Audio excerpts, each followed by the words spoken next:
So this is the oven I've been talking about.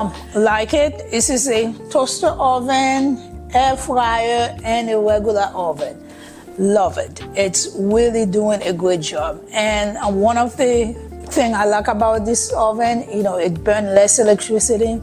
So if a recipe say 425 for 40 minutes, make sure you do 35 minutes because it's really warm. It's a really very good product. I really like it. And especially this is an air fryer and also less electricity. And I also did a chicken in here. And the chicken, I usually put it in the regular oven for 425 for 45 minutes. 45 minutes, it was done. It was too dry. So bring it down a little bit. Okay, so this is one of my favorite. So remember, if you decided to buy something from my page, I get a commission, of course.